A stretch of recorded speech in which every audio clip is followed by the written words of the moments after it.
அறிவலை அன்பர்களுக்கு என் அன்பு வணக்கம். காலத்தினால் செய்த நன்றி சிறிதெனினும் ஞாலத்தின் மான பெரிதி என்கிறார் வள்ளுவர். அவ்வாறு தூய்மையான தியாக மனதுடன் உதவும் அமைப்புகளுள் ஒன்றுதான் ரெட் கிராஸ் இயக்கம்.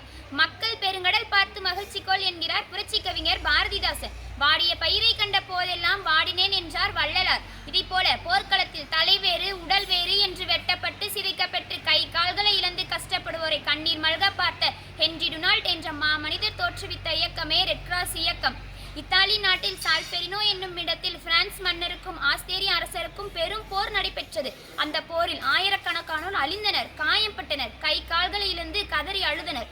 இதை பார்த்த ஹென்றி டுனால்ட் மக்கள் சிலரின் உதவியுடன் தண்ணீரும் மருந்தும் உணவும் கொடுத்து உதவினார். போரில் நிகழ்ந்த கொடூரங்களை சால்பெரினோ நினைவுகள் என்னும் பெயரில் நூலாக படைத்துள்ளார். இவரது நூலே பின்னர் ஆகஸ்ட் 22, 1864 ரெட் கிராஸ் இயக்கமாக உருவானது. 14 நாடுகள் இணைந்து செயல்படுகின்ற இந்த அமைப்பினை உலகில் உள்ள மற்ற நாடுகள் கவனித்து தம்மையும் இந்த அமைப்பில் இணைத்துக் கொண்டனர். 1929 126 நாடுகள் இணைந்த பெரும் தொண்டு நிறுவனமாக இது மாறியது. நம் நாட்டிற்கு இது எப்போது அறிமுகமானது தெரியுமா? சொல்கிறேன், கேளுங்கள். இந்தியாவில் 1920ஆம் ஆண்டில் முதலாக பஞ்சாப் மாநிலத்தில் இது அமைக்கப்பட்டது.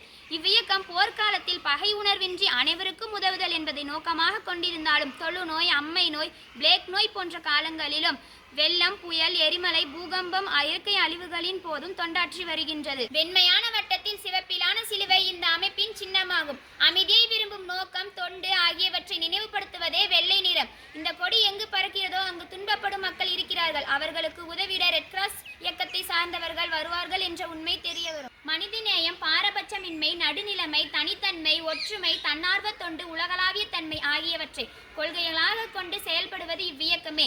ஒவ்வொரு பள்ளி கல்லூரியிலும் இச்சங்கம் உள்ளது. மாணவர்கள் இதில் இணைந்து பணிபுரிவதன் மூலம் மனிதநேயத்தினையும் சகிப்புத்தன்மையினும் தொண்டுள்ளத்தினையும் வளர்த்துக் கொள்கின்றனர். மற்றவர்களுக்கு உதவிடுவதே மனித பிறவியின் உயர்ந்த இலக்கு. அதனை செம்மையாக செய்து வருகின்றது இவ்வியக்கம். நாமும் இதில் இணைந்து நல்ல மனிதனாகவும் நல்ல மனம் படைத்தவராகவும் வாழ்ந்திடுவோம். மற்றொரு அறிவலி நிகழ்ச்சியில் உங்களை சந்திக்கும் வரை உங்களிடமிருந்து விடைபெறுவது B. ரகிதா Sri 9th T4 Bharathi மேல்நிலை பள்ளி, ரெட்டிப்பட்டி, நாமக்கல். நன்றி, வணக்கம்.